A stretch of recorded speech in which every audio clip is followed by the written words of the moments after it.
Hello everyone, welcome to जेनिक। तो मैं इतना तो आपसे एक्सपेक्ट कर सकता हूं कि आपकी प्रिपरेशन बहुत अच्छी चल रही होगी और आपको पता है कि फर्स्ट सेशन के अंदर मैंने एलिमेंट्स के बारे में बताया था कि आर एल सी का एलिमेंट्स के बारे में इनका नेचर कैसा होता है। एंड जो सेकंड सेशन था वहां पे मैंने बात की थी KVL, KCL, nodal analysis and mesh analysis कैसे आप लगाते हो। एंड जो थर्ड सेशन था वहां पे मैंने वोल्टेज डिवीजन की बात की थी, करंट डिवीजन की रूल की बात की थी। और जो फोर्थ सेशन था उसके अंदर मैंने बात की थी practical voltage source and practical current source कैसे वर्क करता है और कैसे आपको उनको सोल्व करना है। जब भी आपके पास क्वेश्चंस होगा तो आपको कैसे डील करना है। आइडियली अगर आपके पास वोल्टेज सोर्स है या आइडियली करंट सोर्स है तो उस कंडीशन में क्या क्या चीजें आपको ध्यान रखना है, और जब प्रैक्टिकली वोल्टेज सोर्स है तो उसके थ्रू जो कैरेक्टरिस्टिक आएगा वो कैसा आएगा। ओके, तो सबसे पहले मैं आप लोगों को बता देता हूं, जिन बच्चों ने अभी तक टेलीग्राम चैनल ज्वाइन नहीं किया है तो आपको डिस्क्रिप्शन में उसका लिंक मिल जाएगा। आपको सभी को टेलीग्राम चैनल पे ही सारे अपडेट मिलेंगे, क्योंकि जितने भी पीडीएफ होंगे यहाँ पे क्वेश्चंस के आपको टेलीग्राम चैनल पे मिल जाएंगे। तो सभी बच्चे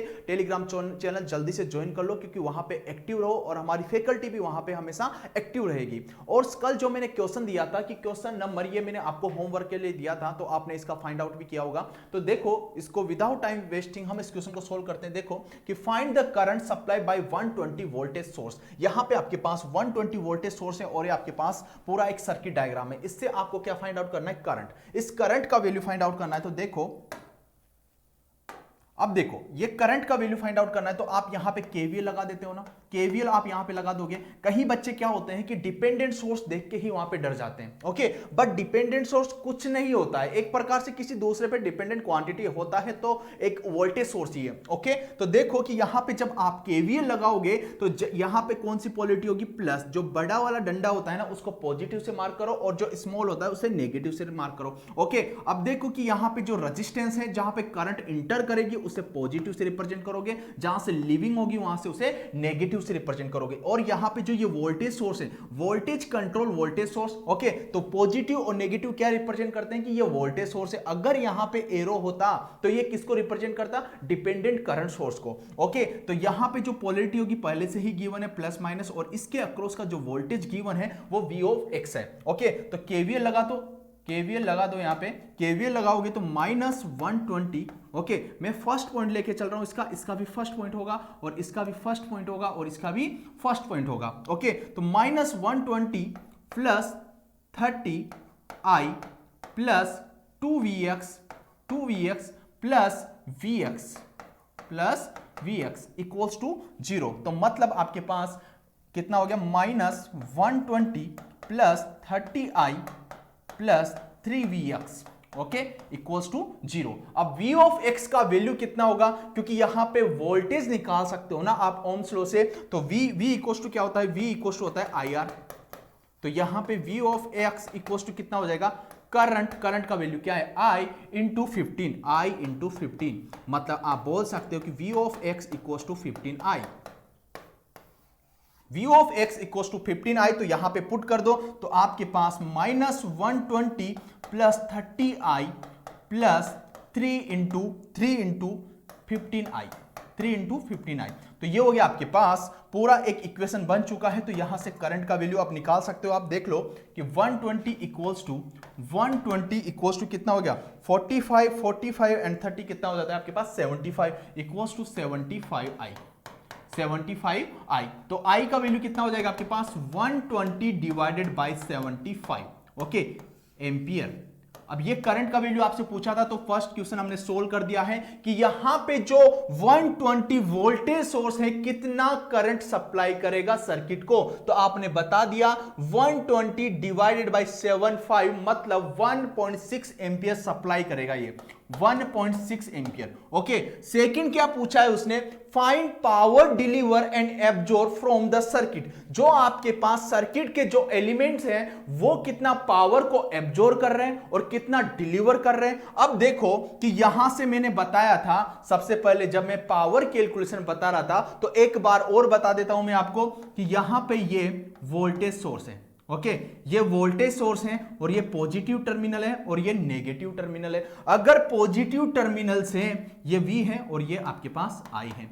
अगर पॉजिटिव टर्मिनल से करंट बाहर की ओर निकलती है तो आप इस यहां पे पावर क्या बोलोगे, power deliver. Okay power deliver. अगर पॉजिटिव टर्मिनल से करंट बाहर की ओर निकलती है तो उसे आप क्या बोलोगे, पावर डिलीवर।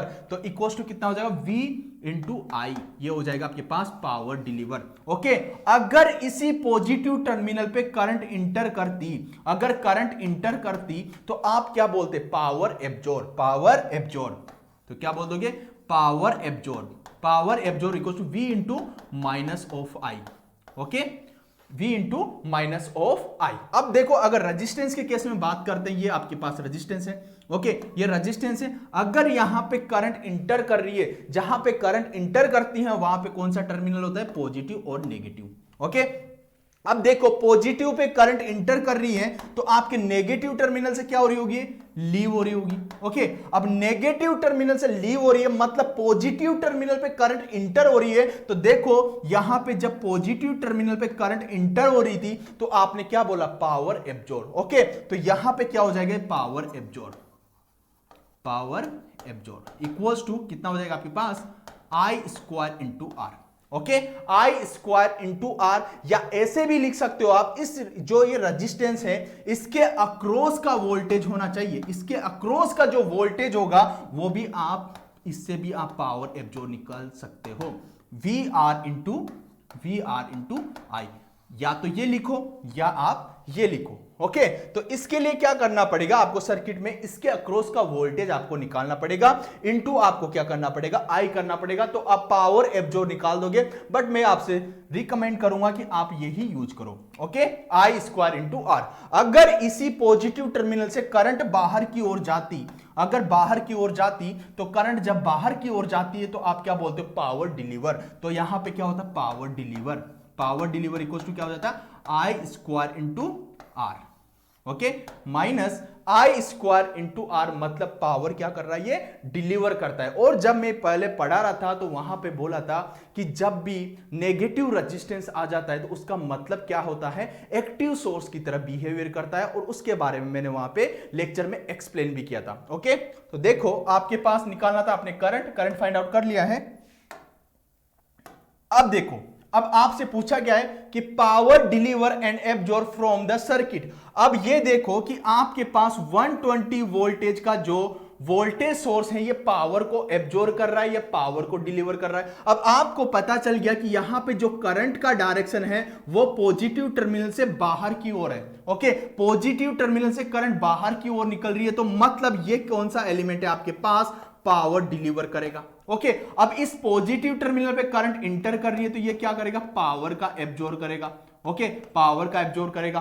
अब देखो इस पॉजिटिव टर्मिनल पे करंट इंटर कर रही है तो ये भी किसकी तरह बिहेवियर करेगा, पावर एब्जॉर्ब की तरह। ओके अब देखो इस पॉजिटिव टर्मिनल पे करंट इंटर कर रही है तो ये भी किसकी तरह बिहेवियर करेगा, पावर एब्जॉर्ब की तरह। ओके तो मतलब आपके पास जो 120 वोल्टेज सोर्स है यही पावर का क्या करेगा, डिलीवर करेगा, और बाकी के जितने भी एलिमेंट होंगे वो पावर को क्या करेंगे, एब्जॉर्ब करेंगे। और टेलीगन्स थ्योरम के accordingly power deliver equals to power absorb, ये मैंने पहले भी बता दिया था। और आपसे ये भी बोला था कि power deliver and power absorb कुछ नहीं होता है, ओनली वो क्या होता है कि आपके पास ओनली मैग्नीट्यूड चेंज हो जाता है, मतलब डायरेक्शन चेंज हो जाता है। ओके होता है एक पावर ही है बट उसका डायरेक्शन चेंज हो जाता है। ओके तो यहां पे देखो कि आप यहां पे पावर एब्जॉर्ब निकाल सकते हो। तो पावर एब्जॉर्ब कैसे निकालोगे, देखो अगर यहां पे मैं पावर एब्जॉर्ब की बात करूं, अगर यहां पे पावर 30 ओम, ओके तो यहां पे क्या हो रहा है, एब्जॉर्ब। ओके तो यहां पे कितना हो जाएगा, I square into R. Okay I का वैल्यू कितना है 1.6 इंटू रेजिस्टेंस कितना है 30 स्क्वायर। ओके जो भी यहां पे आपके पास पावर आएगा वॉट। ओके अब नेक्स्ट में हम बात करेंगे 120 वोल्टेज सोर्स की। 120 वोल्टेज सोर्स ये क्या कर रहा है, पावर का power deliver. Okay power deliver कर रहा है तो V इंटू आई, V का वैल्यू कितना है 120 इंटू करंट का वैल्यू कितना है 1.6, जो भी आपके पास वैल्यू आएगा। अब देखो कि इसके बाद आपके पास क्या था 2Vx डिपेंडेंट सोर्स। ओके, अब यहां पे क्या हो जाएगा आपका पास, यहां पे भी पावर निकाल रहा है, ये भी क्या कर रहा है, पावर को एब्जॉर्ब कर रहा है, ये भी क्या कर रहा है, पावर को एब्जॉर्ब कर रहा है। ओके, तो मतलब यहां पे वोल्टेज कितना है 2Vx इंटू आई। ओके, और Vx का वैल्यू कितना था आपके पास 15 इंटू आई, 2 इंटू 15 इंटू आई इंटू आई। ओके, तो मतलब 30i²। ओके, इसने भी पावर को एब्जॉर्ब कर लिया है। और इसके अलावा आपके पास देखो कि जो 15 ओम का रेजिस्टेंस था, यहां पे भी क्या हो रहा था, पावर को एब्जॉर्ब कर रहा था। तो यहां पे भी क्या निकाल दोगे, पावर एब्जॉर्ब। तो वहां पे देखो V15 ओम, तो यहां पे भी क्या लिख दोगे आप, पावर एब्जॉर्ब इक्वल टू कितना हो जाएगा, I² इंटू आर, मतलब कितना होगा 1.6 का स्क्वायर इंटू रेजिस्टेंस कितना है इंटू 15 वाट।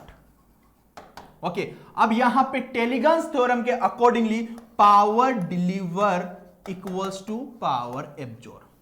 ओके, जितना आपने पावर डिलीवर किया होगा उतना ही पावर एब्जॉर्ब हो रहा होगा। अगर power deliver equals to power absorb अगर ये फेल कर जाता है तो कहीं ना कहीं आपने कुछ ना कुछ तो गलती की होगी। ओके, तो ये जरूर चेक कर लेना, ये क्रॉस चेक कर सकते हो कि जितना पावर डिलीवर होगा उतना ही पावर एब्जॉर्ब होगा। तो ओके, तो पावर डिलीवर ओनली इतना ही हो रहा है। ओके, इतना ही हो रहा है। जब आपके पास पावर डिलीवर इतना है तो इसको भी ऐड कर दो, इसको भी ऐड कर दो, इसको भी ऐड कर दो, इन तीनों का समेशन किसके इक्वल होगा, पावर डिलीवर के। ओके, तो इतना समझ में आ गया होगा। अब हम आगे बढ़ते हैं और आज जो हम रीड करने वाले हैं वो है आज का topic source transformation. Source transformation, source transformation. अब देखो कि सोर्स ट्रांसफॉर्मेशन जो आप करते हो only possible in practical circuit. Okay, only possible in practical circuit. Ideal के अंदर सोर्स ट्रांसफॉर्मेशन करना पॉसिबल नहीं है, ये याद रखना। Possible possible possible possible only in practical circuit, practical circuit. Okay, and not possible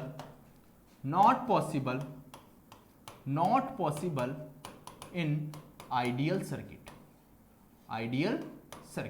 ideal circuit के अंदर क्यों पॉसिबल नहीं है वो भी अभी हम जानेंगे। ओके, तो यहां पे देखो कि जब आपके पास एक वोल्टेज सोर्स होता है, प्रैक्टिकल वोल्टेज सोर्स। ओके, ये हो गया आपके पास प्रैक्टिकल वोल्टेज सोर्स। और प्रैक्टिकल वोल्टेज सोर्स के साथ आपको पता है कि इसके साथ क्या कनेक्टेड होता है, सोर्स रेजिस्टेंस। ओके, ये सोर्स रेजिस्टेंस कनेक्टेड कर दिया मैंने। और इसके जो ये दो टर्मिनल होते हैं, इस टर्मिनल पे क्या कनेक्टेड होता है, लोड कनेक्टेड होता है, देखा था हमने। ओके, यहां पे लोड कनेक्टेड होगा, कोई सा भी किसी भी टाइप का लोड हो सकता है। ओके, तो ये तो हो गया आपके पास सोर्स का डायग्राम, सोर्स का डायग्राम। ओके, अब सोर्स ट्रांसफॉर्मेशन टेक्निक जब हम यूज करेंगे, मतलब वोल्टेज को आपको किस में रिप्रेजेंट करना है, करंट सोर्स के अंदर, और करंट को किस में रिप्रेजेंट करना है, आपको वोल्टेज सोर्स के अंदर। अब देखो, जब आप यहां पे सोर्स ट्रांसफॉर्मेशन टेक्निक यूज करोगे तो आपके पास प्रैक्टिकल वोल्टेज सोर्स या प्रैक्टिकल करंट सोर्स अवेलेबल होना चाहिए। आइडियल के लिए पॉसिबल नहीं है। आइडियल के लिए क्यों पॉसिबल नहीं है अभी हम बताएंगे यहां पे। तो देखो कि अगर मैं यहां पे बात करूं इसको सोर्स ट्रांसफॉर्मेशन की, तो यहां पे क्या बना दोगे आप, current source. Okay, current source, और प्रैक्टिकली करंट सोर्स के पैरेलल में क्या कनेक्टेड होता है, resistance, source resistance R(S). Okay, और इस टर्मिनल पे कोई भी आपके पास लोड कनेक्टेड होगा। ओके, अब देखो कि आपके पास जो ये करंट सोर्स है इसका वैल्यू कितना होगा, इसका वैल्यू कितना होगा, source voltage divided by source resistance, source voltage divided by source resistance. तो ये तो हो गया आपके पास ये करंट सोर्स का वैल्यू और ये हो गया आपके पास सोर्स रेजिस्टेंस। याद रखना जब भी आप सोर्स ट्रांसफॉर्मेशन करोगे तो करंट सोर्स के पैरेलल में आपको सोर्स रेजिस्टेंस कनेक्ट करना है। ओके, और यहां पे सीरीज में इसके साथ सोर्स रेजिस्टेंस कनेक्ट करना है। तो इतना आप लोगों को समझ में आ गया होगा। अब देखो कि अगर आप इसको आइडियल केस में बात करते हो, अगर इसमें आइडियल केस में बात करते हो तो आपको पता है कि आइडियल केस के अंदर रेजिस्टेंस का वैल्यू कितना होता है। रेजिस्टेंस का वैल्यू वोल्टेज सोर्स के साथ जो रेजिस्टेंस कनेक्टेड होता है तो यहां पे रेजिस्टेंस का वैल्यू कितना होता है, जीरो। रेजिस्टेंस का वैल्यू कितना होता है, जीरो। अगर रेजिस्टेंस का वैल्यू मतलब RS इक्वल टू जीरो, अगर रेजिस्टेंस का वैल्यू जीरो है तो आप I ऑफ S का वैल्यू निकालोगे तो VS upon R of S निकालोगे तो आपके पास VS अपॉन जीरो मतलब इंफिनिटी। इंफिनिटी मतलब अनडिफाइंड वैल्यू, इंफिनिटी मतलब अनडिफाइंड वैल्यू। होगा क्या ये डिफाइन? ये डिफाइन हो ही नहीं सकता ना। ओके, इसीलिए आपके पास करंट का वैल्यू इंफिनिटी आ गया तो यहां पे ये अनडिफाइंड वैल्यू है, तो आइडियल केस में ये पॉसिबल नहीं है। और आपको पता है कि R ऑफ S आइडिया, अगर यहां पे प्रैक्टिकल जो ये करंट सोर्स है यहां पे R ऑफ S का वैल्यू कितना होता है जब अगर ये आइडियल है, तो आइडियल होता है तो यहां पे R ऑफ S का वैल्यू कितना होता है, इंफिनिटी होता है। R ऑफ S का वैल्यू अगर इंफिनिटी है और आपको वोल्टेज सोर्स बनाना है, इससे आपको वोल्टेज सोर्स बनाना है, तो आप ये देखो कि अगर यहां पे वोल्टेज सोर्स निकालोगे तो I of S into R of S। Okay, तो V ऑफ S का वैल्यू कितना होगा, infinity into I of S मतलब इंफिनिटी। तो वोल्टेज का वैल्यू इंफिनिटी मतलब अनडिफाइंड वैल्यू।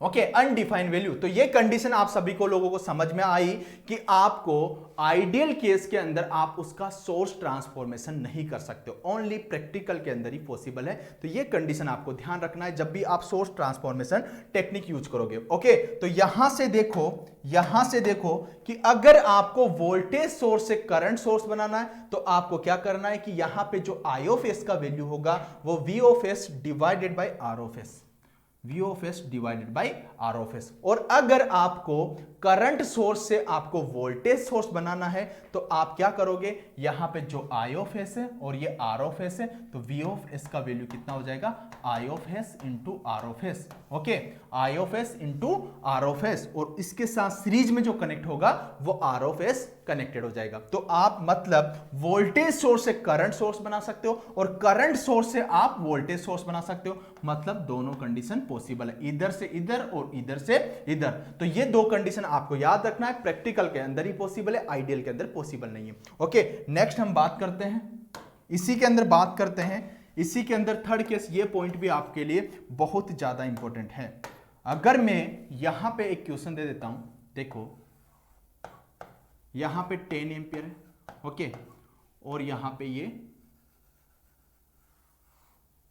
2 ओम का रजिस्टर है, ओके, और इसके अंदर आपको करंट फाइंड आउट करना है, मतलब इसके अंदर आपको करंट का रेस्पॉन्स फाइंड आउट करना है। ओके, और यहां पे आपके पास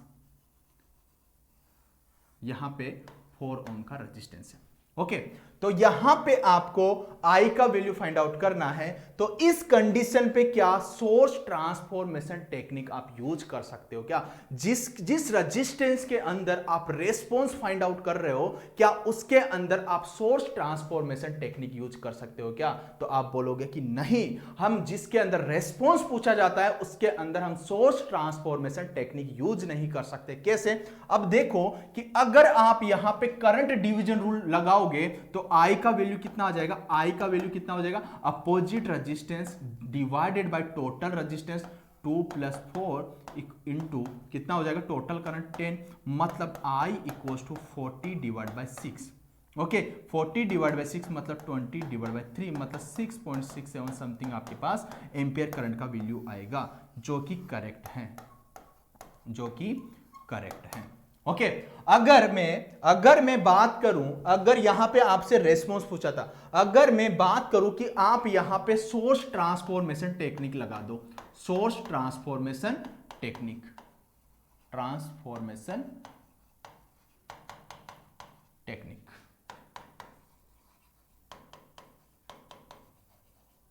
ओके, सोर्स ट्रांसफॉर्मेशन अगर आप टेक्निक लगाओगे तो देखो यहां पे क्या चेंजेस होने वाला है। अब इसके अंदर आपको रेस्पॉन्स चाहिए होता है, और जब इसके पैरेलल में मतलब आपने इसको क्या बोल दिया, आर ऑफ एस बोल दिया, और इसको आपने आई ऑफ एस बोल दिया। तो अगर आप इसको सोर्स ट्रांसफॉर्मेशन टेक्निक लगाओगे तो यहां पे आपके पास वोल्टेज सोर्स होगा वी ऑफ एस, ओके, और यहां पे क्या होगा आपके पास आर ऑफ एस, ओके, और बाकी जो भी यहां पे इस टर्मिनल से जो भी आपके पास लोड कनेक्टेड होगा ये कनेक्ट हो जाएगा आर ऑफ एल जो भी होगा। ओके, अब देखो कि यहां पे आपके पास आर ऑफ एल जो भी लोड रेजिस्टेंस था आपके पास 4 था, ओके 4 था, और यहां पे आपको इसी के अंदर आपको करंट फाइंड आउट करना था, मतलब इसके अंदर ये आर ऑफ एस था, तो मतलब यहां पे आपके पास ये करंट आपको फाइंड आउट करना था। तो आर ऑफ एस का वैल्यू कितना था आपके पास 2, और इसका वैल्यू कितना था 4। अब देखो वी ऑफ एस का वैल्यू कितना हो जाएगा, वी ऑफ एस का वैल्यू हो जाएगा आई ऑफ एस इंटू कितना हो जाएगा, I of S into R of S, मतलब I of S into R of S मतलब 10 इंटू 2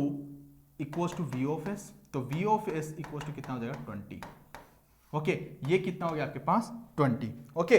अब 20 वोल्टेज आपके पास सोर्स वोल्टेज आ गया है। अब यहां पे आप केवीएल लगाओ, अब आप यहां पे केवीएल लगाओ, ओके, केवीएल जब आप लगाओगे तो आप बोलोगे कि V of S divided by R of S plus R of L equals to source voltage कितना हो गया आपके पास 20 divide by 2 plus 4 equals to 20 divide by 6, okay, 20 divide by 6 मतलब ये करंट का वैल्यू आया इसके अंदर, इसके अंदर कितना आया आपके पास, कितना है आपके पास 20 डिवाइडेड बाय 6, और आपके पास करेक्ट आंसर क्या था 20 डिवाइड बाय 3, तो आंसर आपका डिफरेंट है यहां पे। तो ये क्या है आपके पास रॉन्ग आंसर, रॉन्ग आंसर। मतलब आपको क्या याद रखना है कि जिसके अंदर आपसे रेस्पॉन्स फाइंड आउट करने के लिए बोला है वहां पे आप सोर्स ट्रांसफॉर्मेशन टेक्निक यूज नहीं कर सकते हो। याद रहेगा कि जिसके अंदर आपसे रेस्पॉन्स फाइंड आउट करने के लिए बोला है वहां पे आप सोर्स ट्रांसफॉर्मेशन टेक्निक यूज नहीं कर सकते हो, ओके। तो 3 कंडीशन मैंने बताई है। पहली कंडीशन आइडियल में पॉसिबल नहीं है, दूसरी कंडीशन प्रैक्टिकल के अंदर पॉसिबल है, वोल्टेज से करंट बना सकते हो, करंट से आप वोल्टेज बना सकते हो। थर्ड कंडीशन जिसके अंदर रेस्पॉन्स पूछा जाता है उसके अंदर आप सोर्स ट्रांसफॉर्मेशन टेक्निक यूज नहीं कर सकते हो, ओके। तो सोर्स ट्रांसफॉर्मेशन टेक्निक आपको समझ में आ गई होगी, ओके। थोड़ी देर बाद इसके भी क्वेश्चन हम डिस्कस करेंगे। अब देखो कि यहां पे नेक्स्ट हम बात करेंगे यहां पे star to delta conversion, star to delta conversion, star to delta conversion, star to delta, star to delta, star to delta या delta to star, delta to star conversion, okay. अब आप स्टार टू डेल्टा कन्वर्ट करोगे और delta to star convert करोगे तो इसके लिए क्या क्या कंडीशन आपको याद रखना है। फर्स्ट मैं बात करूंगा स्टार टू डेल्टा, स्टार मतलब star, okay, star to delta. अब देखो कि डेल्टा का सिंबल ये होता है, स्टार का सिंबल ये होता है। अगर इसका मैं फिगर बनाना चाहूं तो देखो कि आपके पास ये स्टार है, ओके, इसको R1 बोल दिया, ओके, इसको मैं R2 बोल देता हूं, आपकी मर्जी, आप कुछ भी बोल सकते हो, ओके। इससे R3 बोल दिया, ओके। अब मैं यहां पे क्या कनेक्ट करता हूं, यहां पे क्या कनेक्ट करता हूं डेल्टा, ओके, इसे बोल देता हूं Z1, ओके, इसको ऐसा करता हूं, इसको बोल देता हूं मैं Z1, इसको बोल देता हूं Z2, ओके, और यहां पे भी ये इसको बोल दिया मैंने Z3। अब देखो कि आपसे क्या बोल रहा हूं, आपको स्टार से डेल्टा बनाना है। स्टार आपके पास ये है और डेल्टा आपके पास बाहर का है। अब देखो कि स्टार जब इसके अंदर है और डेल्टा आपका यहां पे है, मतलब डेल्टा बड़ा है, मतलब डेल्टा बड़ा है और स्टार आपका छोटा है। तो जो बड़ा होगा उसका फॉर्मूला भी बड़ा आएगा, इतना कंसेप्ट याद रखना। जो बड़ा होगा उसका फॉर्मूला भी बड़ा आएगा और जो छोटा होगा उसका फॉर्मूला भी छोटा आएगा, ओके अब देखो कि आप जब स्टार से डेल्टा के अंदर कन्वर्ट कर रहे हो, मतलब इस क्वांटिटी से आप क्या फाइंड आउट करोगे, Z1 Z2 Z3। ओके तो मैं बात करूंगा सबसे पहले Z1 की। Z1 कैसे फाइंड आउट करोगे, इसके पास पास वाले को ऐड कर दो। सबसे पहले पास पास वाले को ऐड कर दिया, R1 प्लस R2 प्लस दोनों का मल्टीप्लीकेशन आप कर दोगे, प्लस दोनों का multiplication R1 into R2 divided by जो अपोजिट में दिखेगा उससे आप क्या कर दोगे, डिवाइडेड कर दोगे। तो अपोजिट में क्या था, R3। ऐसे आप Z1 का वैल्यू फाइंड आउट कर दोगे। पास पास वाले का एडिशन करना है, फिर दोनों का मल्टीप्लीकेशन करना है, डिवाइडेड में क्या करना है, अपोजिट में जो रेजिस्टेंस है उससे आपको डिवाइडेड कर देना है। ओके अगर मैं बात करूं Z2 की, तो Z2 का वैल्यू कितना हो जाएगा आपके पास, पास पास वाले को एडिशन कर दो। Okay R1 plus R3 plus दोनों का क्या कर दो, multiplication R3 divided by opposite में क्या दिख रहा है आपको, R2। ओके अब बात करता हूं Z3 की। अगर Z3 आपको फाइंड आउट करना है तो पास पास वाले का एडिशन कर दो, R2 प्लस R3 प्लस दोनों का multiplication R2 R3 divided by opposite. Opposite क्या है आपके पास, R1। तो समझ में आया ये किससे कन्वर्जन किया आपने, star to delta, star to delta, star to delta conversion. Okay अब मैं बात करूंगा कि डेल्टा टू स्टार जब कन्वर्ज करोगे तो आपके पास फॉर्मूला क्या आएगा। देखो नेक्स्ट मैं बात करूंगा delta to star, delta to star, delta to star. Okay मतलब डेल्टा टू स्टार। ओके अब देखो कि जब आप डेल्टा बनाओगे यहां पे, तो सबसे पहले मैं डेल्टा बना देता हूं यहां पे। ओके वही फॉर्मूला जैसा वहां पे बनाया वैसा को वैसा मैं यहां पे बना देता हूं।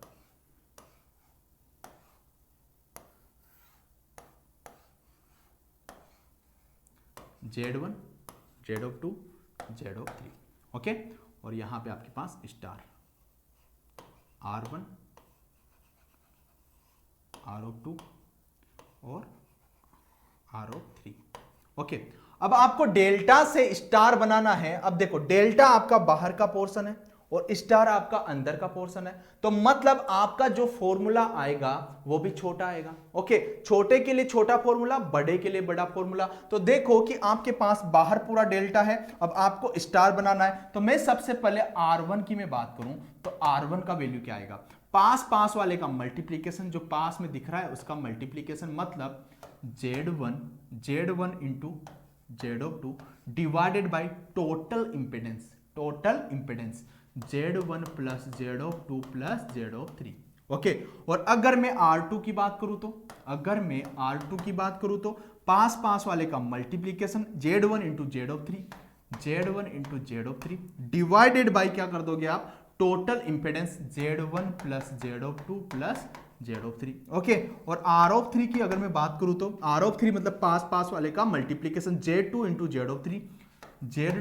Z3 divided by Z1 plus Z2 plus Z3। अब देख लो आप दोनों में क्या डिफरेंस आपको देखने को मिला। ओके डेल्टा टू स्टार हम क्या करते हैं कि जब हम एग्जाम देने जाते हैं तो वहां पे ये छोटी सी मिस्टेक कर देते हैं कि किसका कौन सा फॉर्मूला है। तो मैंने आपको कंसेप्ट के लिए बता दिया कि जो छोटा होगा उसका छोटा फॉर्मूला, जो बड़ा होगा वो बड़ा फॉर्मूला। देखो छोटा फॉर्मूला आया ना स्टार के लिए छोटा फॉर्मूला आया, बट जब हम यहाँ पे देख रहे थे कि जब यहाँ पे स्टार टू डेल्टा मतलब बाहर वाला मतलब बड़ा, तो इसके लिए इतना बड़ा फॉर्मूला था। ओके इतना बड़ा फॉर्मूला था और उसके लिए इतना छोटा फॉर्मूला था। ओके तो अब इनकी भी कहां पे नीड पड़ेगी उसके लिए हम आओ क्वेश्चन देख लेते हैं। देखो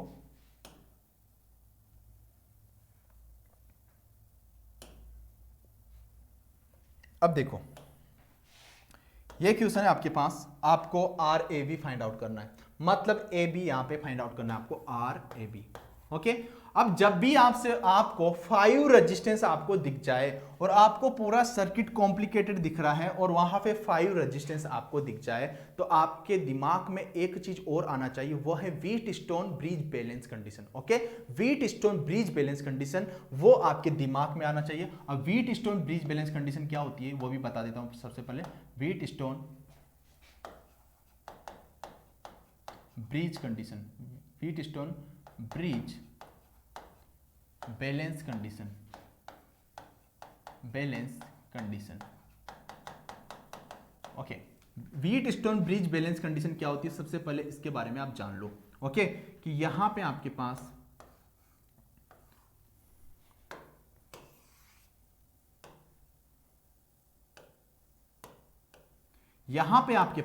रेजिस्टेंस है R1, यहां पे आपके पास रेजिस्टेंस है R2, यहां पे आपके पास रेजिस्टेंस है R3, यहां पे आपके पास रेजिस्टेंस है R4। ओके, और यहां पे एक और रेजिस्टेंस है R5। ओके, कितने रेजिस्टेंस हुए, 5 रेजिस्टेंस। व्हीटस्टोन ब्रिज लगाने के लिए आपके पास 5 रेजिस्टेंस होना कंपलसरी है। ओके, तो ये 5 रेजिस्टेंस हो गए, और अगर यहां पे आपके पास ये एसी वोल्टेज कनेक्टेड है। ओके, ये वोल्टेज यहां पे कनेक्टेड कर दिया है मैंने। अब देखो, आप जब व्हीटस्टोन ब्रिज लगाओगे तो ये आपके पास R2 है, दोनों का क्रॉस मल्टीप्लाई करोगे, opposite arm into opposite arm, मतलब R1 into R4 equals to क्या करोगे, इसका और इसका मल्टीप्लाई करोगे। ओके, तो कितना हो गया आपके पास R2 इंटू R3। जब अपोजिट आर्म को दोनों को मल्टीप्लाई किया और इक्वल्स टू इनको मल्टीप्लाई किया और इक्वल आ गया, तो मिडिल वाली जो ब्रांच है उसके अंदर क्या जाएगा, करंट कितना हो जाएगा, 0। याद रखने का, इसे ही आप क्या बोलते हो, Wheatstone bridge balance condition, Wheatstone bridge balance condition, Wheatstone bridge balance condition, balance condition, balance condition. Okay, Wheatstone bridge balance condition. अब जब करंट यहां पे इसके अंदर 0 हो गया, और अगर मैं बोल रहा था कि अगर ये ए टर्मिनल है और ये बी टर्मिनल है, और आपसे बोल रहा था कि आपको यहां से क्या फाइंड आउट करना है, RAB फाइंड आउट करना है। ओके, इसके अक्रॉस का आपको वोल्टेज फाइंड आउट, मतलब रेजिस्टेंस फाइंड आउट करना है। अब इसके अंदर आपके पास करंट का वैल्यू 0 हो गया, तो ये तो ओपन सर्किट हो गया ना। करंट का वैल्यू 0 मतलब क्या है, ओपन सर्किट। और जब ये ओपन सर्किट हो गया तो आपके पास ये और ये तो किस में कनेक्टेड हो गया, आपके पास सीरीज में, और ये किस में कनेक्टेड हो गया, आपके पास सीरीज में कनेक्टेड हो गया। ओके, तो मतलब आपके पास फाइनल सर्किट कैसे बनेगा, ओके, मतलब ये दोनों पैरेलल में, R1 प्लस R2। ओके, और यहां पे R3 प्लस R4। ओके, अब ये दोनों सीरीज में कनेक्टेड हो गया, ये दोनों सीरीज में कनेक्टेड हो गया, दोनों का आप पैरेलल निकालोगे तो आपके पास इक्विवेलेंट रेजिस्टेंस आ जाएगा। ओके, तो इस तरीके से आपको सोल्व करना होता है। देखो, जब भी बैलेंस कंडीशन होती है उस कंडीशन में करंट 0 होती है, अगर अनबैलेंस कंडीशन है तो वहां पे आप करंट 0 नहीं मान सकते हो। और उस कंडीशन पे अगर आपसे पूछता है कि आप रेजिस्टेंस फाइंड आउट करो, या तो आपको थेवेनिन थ्योरम यूज करना पड़ेगा या आपको स्टार डेल्टा कन्वर्जन यूज करना पड़ेगा। बट अभी तक थेवेनिन थ्योरम मैंने पढ़ा ही नहीं है आपके लिए, तो सब यहां पे आप स्टार डेल्टा से मैं इसको बताने वाला हूं। जब मैं थेवेनिन थ्योरम बताऊंगा तो वहां पे थेवेनिन थ्योरम से भी इसी क्वेश्चन को डील करूंगा। ओके, तो देखो,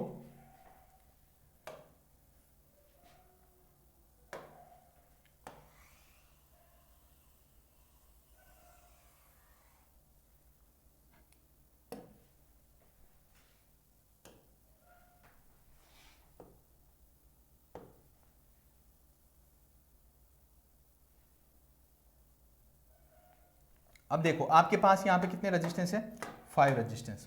और यहां पे अगर आपके पास 5 रेजिस्टेंस है, ए बी और सी डी, ये आपके टर्मिनल है। तो सबसे पहले आपको किसके अक्रॉस में, आपको कहां पे आपको रेजिस्टेंस निकालना है, तो सबसे पहले वो टर्मिनल लिख लो आप। यहां पे ये तो लिख दिया मैंने ए, और ये लिख दिया मैंने बी, ये बी टर्मिनल, और एक टर्मिनल है यहां पे सी, और एक टर्मिनल है यहां पे डी। तो एक टर्मिनल में यहां पे लिख देता हूं सी, और एक टर्मिनल यहां पे लिख देता हूं मैं डी।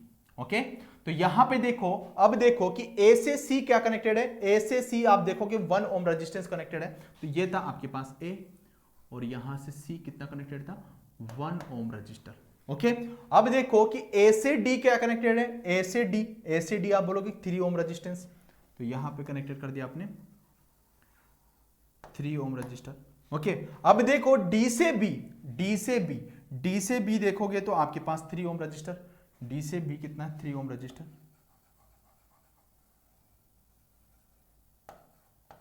ओके, और बी से सी कितना है आपके पास, 3 ohm resistor, 3 ohm resistor. Okay, अब सी से डी कितना कनेक्टेड है? सी से डी आप देखोगे कि सी से D 3 ohm resistor, 3 ohm resistor. Okay, अब आपसे पूछा क्या था? Resistance across R A B, इस टर्मिनल पे आपसे आर ए बी आपसे पूछा था। ओके, मतलब आपसे इक्विवेलेंट रेजिस्टेंस पूछा था, उसे आर ए बी से यहां पे इसने रिप्रेजेंट किया। अब देखो, सबसे पहले आपको मिल गया कि यहां पे 5 रेजिस्टेंस है और 5 रेजिस्टेंस हैं, तो आपको क्या चेक करना है? Wheat stone bridge balance condition. आप देखोगे कि अपोजिट आर्म इसको और इसको मल्टीप्लाई करोगे तो आपके पास 3 इंटू 1 इक्वल्स टू क्या करोगे? अपोजिट आर्म का मल्टीप्लाई 3 इंटू 3, मतलब 3 नॉट इक्वल्स टू 9। मतलब आप क्या बोलोगे? Bridge unbalance condition, bridge unbalance condition. और ब्रिज अनबैलेंस कंडीशन है तो करंट का वैल्यू कितना है उसके टर्म के अंदर? Not equal to 0। मतलब इस टर्म के अंदर आप करंट 0 नहीं बोल सकते हो। जब बैलेंस था उस कंडीशन पे आप करंट 0 बोल सकते थे, बट अगर अनबैलेंस है तो इसके अंदर आप करंट 0 नहीं बोल सकते हो। तो अब यहां पे अंदर देखो आपके पास, अब इसको कैसे सोल्व करोगे? तो या तो थेवेनिन लगाओगे या स्टार डेल्टा कन्वर्जन बताओगे, लेकिन थेवेनिन मैंने आपको बताया नहीं है, तो आप यहां पे क्या लगाओगे? Star delta conversion. Okay, star delta conversion. अब देखो कि अगर मैं इधर भी आप स्टार डेल्टा लगा सकते हो, इधर भी आपकी मर्जी, आपको इधर लगाना है या इधर लगाना है। ओके, मैं इधर लगा के बताता हूं। देखो कि अगर यहां पे ये पूरा डेल्टा है ना, ये पूरा डेल्टा है ना, दिख तो रहा होगा आपको, ये डेल्टा है, तो मैं यहां पे स्टार बना देता हूं।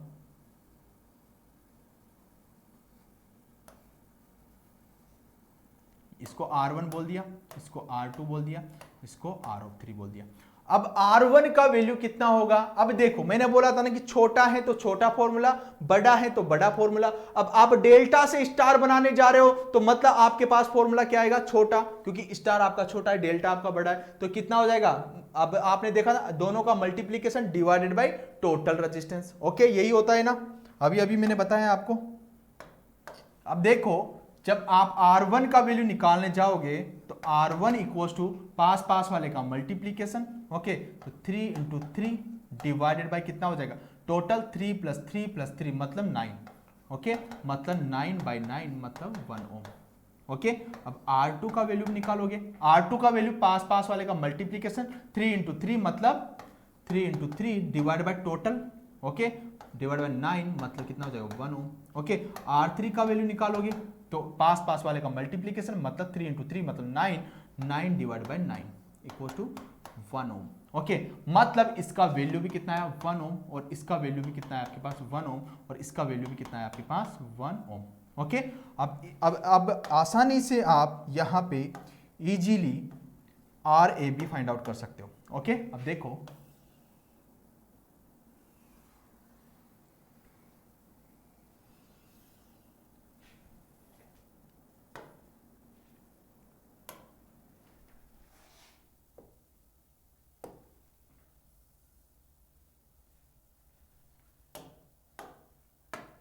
अब देखो कि क्या आप यहां पे अब RAB फाइंड आउट नहीं कर सकते हो? यहां पे देखो 1 ओम रेजिस्टेंस है, यहां पे A है और यहां पे B है। ओके, अब देखो कि A से C क्या कनेक्टेड है? 1 ओम।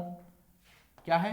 1 ओम, 1 ओम रजिस्टर। ओके, अब देखो C से इस टर्मिनल तक ये तो हट गया ना, ये भी रिमूव हो चुका है, ये भी रिमूव हो चुका है, ये भी रिमूव हो चुका है, तो कितना हो जाएगा? R1 का वैल्यू कितना है आपके पास? 1 ओम, 1 ओम इक्वल्स टू R1। ओके, अब देखो कि यहां से इस टर्मिनल से ये कितना कनेक्टेड है? आप बोलोगे कि R3। ओके, R3 इसका वैल्यू कितना है? 1 ओम, और यहां पे देखो यहां से कितना कनेक्टेड है? 3 ओम, तो यहां पे कितना हो गया आपके पास? 3 ओम। ओके, अब देखो आपके पास इस टर्मिनल से यहां तक कितना कनेक्टेड है? R2 का वैल्यू कितना है? 1 ओम।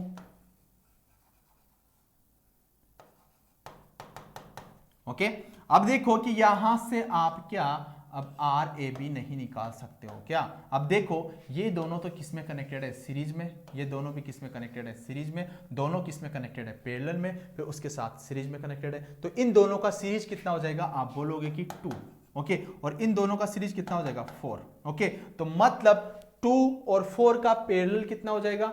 देख लो यहां पे, जब आप 2 और 4 का पैरेलल निकालोगे तो 2 इंटू 2 डिवाइडेड बाई 2 प्लस 4, मतलब 4 बाई कितना हो जाएगा 4 बाई 6। ओके 4 बाई 6 हो गया ना आपके पास, 4 बाई 6 ये हो गया और उसके साथ आपको इसको 1 को ऐड कर देना है। अब देखो आपके पास टोटल सर्किट क्या बना, एक तो बन गया आपके पास 4 बाई 6 प्लस 1 RAB। ओके मतलब कितना हो गया, RAB सीरीज में कनेक्टेड है ये दोनों। ओके तो मतलब 4 बाई 6 प्लस 1 कितना हो गया आपके पास 10 बाई 6। एक बार चेक कर लेना, आप क्रॉस चेक कर सकते हो आप यहाँ पे, एक बार देख लो कि यहाँ पे ये हट गया तो यहाँ पे 1 ओम मतलब 2 ओम। ओके और यहाँ पे 3 प्लस 1 मतलब 4, मतलब कितना हो गया आपके पास 10 बाई 6 ओम यहाँ पे रेजिस्टेंस आएगा, मतलब 1 पॉइंट समथिंग आपका जो भी आंसर आएगा ये RAB का वैल्यू होगा। ओके और बैलेंस कंडीशन मैंने आपको बता ही दिया कि जब बैलेंस कंडीशन होती है उस कंडीशन में करंट जीरो तो ऊपर वाले दोनों के दोनों क्या हो जाते हैं सीरीज में हो जाते हैं, नीचे वाला सीरीज में, दोनों का पैरेलल निकाल लेते, वो आपके पास इक्विवेलेंट रेजिस्टेंस आ जाता। ओके तो ये क्वेश्चन आपको समझ में आ गया होगा, बहुत ही ज्यादा इंपॉर्टेंट क्वेश्चन है। इस क्वेश्चन में सभी बच्चे मैक्सिमम गलती कर देते हैं कि आप भूल जाते हो कि ये ब्रिज बैलेंस कंडीशन है या अनबैलेंस कंडीशन है। जब भी आपको 5 रेजिस्टेंस दिखे तो सबसे पहले balance condition and unbalance condition आपको चेक करना है। अब नेक्स्ट क्वेश्चन की ओर बढ़ते हैं। देखो नेक्स्ट क्वेश्चन है आपके पास, आपको फाइंड क्या करना है, यहां पे I of x and I of y का वैल्यू फाइंड आउट करना है। I of x and I of y। अब बच्चे क्या करेंगे कि यहां पे ये डिपेंडेंट सोर्स है, सबसे ज्यादा कंफ्यूजन होते हैं कि डिपेंडेंट सोर्स है तो इसको सोल्व कैसे करें। अब देखो प्लस माइनस का मतलब क्या है, वोल्टेज सोर्स है ना, तो आप यहां पे केवीएल नहीं लगा सकते क्या, क्या आप यहां पे केवीएल नहीं लगा सकते हो क्या। यहां पे देखो, यहां पे केवीएल लगाओगे है तो एक वोल्टेज सोर्स ना जिसका वैल्यू देखो कितना है 3ix। ओके तो यहां पे आप केवीएल लगा दो, माइनस प्लस करंट इंटर करिए तो प्लस माइनस, और यहां पे प्लस माइनस तो मतलब minus 15 plus 3ix plus 3ix है तो ये वोल्टेज का वैल्यू ना, तो आपके पास 15 इक्वल टू कितना हो गया 6ix। ओके तो I ऑफ x का वैल्यू कितना हो गया 15 डिवाइड बाय 6। ओके ये तो हो गया आपके पास I ऑफ x का वैल्यू, देख लो कैलकुलेशन चेक कर सकते हो आप, -15 plus 3I of x plus 3I of x मतलब I of x equal to 15 by 6, तो आपके पास I ऑफ x का वैल्यू आ गया। अब I ऑफ y का वैल्यू पूछा है तो आप यहां पे भी KVL लगा दो, plus minus minus plus. Okay polity आपको देना है। अब मैं इस पॉइंट को लेके चल रहा हूं तो सभी का यही पॉइंट लेके चलो, फर्स्ट पॉइंट। ओके तो मतलब कितना हो जाएगा 2I of y minus 4 minus 3I of x equal to 0, मतलब 2I of y equal to कितना हो जाएगा 4 plus 3I of x। Okay तो I of y 2I of y equal to 4 plus I of x का value कितना है 15 by 6, 3 into 15 by 6। अब ये कितना टाइम्स कट हो गया 2 टाइम्स। ओके तो 15 बाई 2। ओके 15 बाई 2 मतलब कितना हो गया आपके पास 7.5 प्लस 4 मतलब 11.5। 2I of y equal to 11.5 मतलब I of y equal to कितना हो गया आपके पास 5.75 एम्पियर। ओके तो इस तरीके से आपको I ऑफ x और I ऑफ y आपको फाइंड आउट करना है। देख लो यहां पे डिपेंडेंट वोल्टेज सोर्स है, अगर यहां पे करंट सोर्स होता तो देखो। अब देखो कि नेक्स्ट क्वेश्चन हम देखते हैं कि जब मिडिल में अगर आपके पास डिपेंडेंट करंट सोर्स आ जाए तो अब आप यहां पे केवीएल कैसे लगाओगे, अब आप यहां पे केवीएल कैसे लगाओगे। अब देखो कि वहां पे तो वोल्टेज सोर्स था, वहां पे तो वोल्टेज सोर्स था, बट यहां पे बीच में करंट सोर्स आ गया, तो केवीएल लगाने के लिए आपको पता है कि Ohm's law V equal to IR तो होना चाहिए। ओके बट यहां पे बीच में आपके पास ओनली करंट सोर्स है, तो यहां पे क्या करोगे, या तो आप सुपर मेष लगा दो, या तो आप सुपर मेष लगा दो या नोडल लगा दो। अब सुपर मेष कैसे लगाओगे आप, सुपर मेष पूरे में बीच वाले को ओपन सर्किट कर दो। ऐसा नहीं है कि आप इंडिपेंडेंट सोर्स को ही ओपन सर्किट करते हो, डिपेंडेंट सोर्स को भी आप ओपन सर्किट कर सकते हो। ओके तो सुपर मेष लगाओगे तो इसको बाहर कर दोगे, एक इक्वेशन पूरी बना दोगे। एक इक्वेशन पूरी बनाने के लिए सेकंड इक्वेशन कौन सी बनेगी, -4ix minus ix plus iy, y का वैल्यू जो भी यहां पे वोल्टेज होगा v minus v plus 4 divide by 2, वो तो सुपर मेष से आप कर दोगे। ओके वैसे भी आप सोल्व कर सकते हो, और अगर सुपर मेष से नहीं करना चाहते हो आप तो नोडल से भी कर सकते हो। तो मैं नोडल से बता देता हूं आपको, नोडल से बता देता हूं।